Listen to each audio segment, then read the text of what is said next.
ಮೋದಿ ಅವ್ರ ಜನ್ಮದಿನನ ಕಾಂಗ್ರೆಸ್ನ ನಿರುದ್ಯೋಗ ದಿನ ಅಂತ ಮಾಡುತ್ತೆ. ಈಗ ಈ ತರ ಕಂಪ್ನಿಗಳು ಆಚೆ ಹೋದ್ರೆ ನಿರುದ್ಯೋಗ ಹೆಚ್ಚಾಗಲ್ಲ.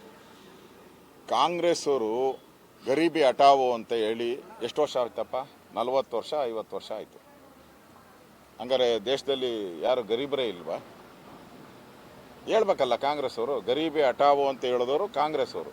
ಹಂಗಾರೆ ಕರ್ನಾಟಕದಲ್ಲಿ ಯಾಕೆ ನೀವು ಫ್ರೀನ ಕೊಡ್ತೀರಾ? ಬಡವರು ಸಾಹುಕಾರರೇ ಇದ್ದಿದ್ರೆ ಫ್ರೀ ಯಾಕೆ ಕೊಡ್ಬೇಕು ನೀವು?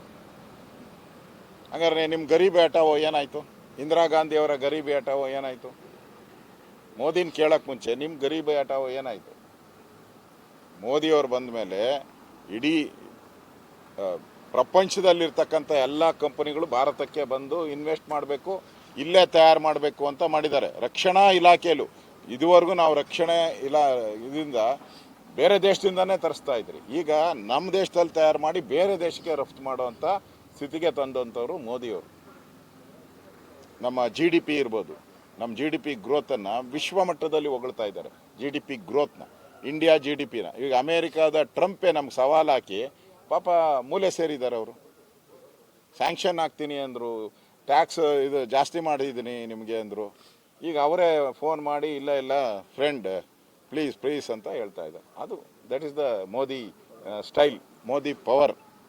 ಕಾಂಗ್ರೆಸ್ ಏನಿದ್ರು ಸಲಾಮ್ ಹಾಕ್ಕೊಂಡು ಬದುಕ್ತಾ ಇದ್ರು. ಹಿಂದೆ ಗೋಧಿ ತಗೊಂಡು ಅಮೇರಿಕಾದ ಹತ್ರ ಭಿಕ್ಷೆ ಬೇಡೋ ಸ್ಥಿತಿಗಿದ್ರು. ಇವತ್ತು ನಾವು ಅಮೇರಿಕಾಗೆ ರಫ್ತು ಮಾಡುವಂಥ ಸ್ಟೇಜ್ಗೆ ಭಾರತ ಬಂದಿದೆ.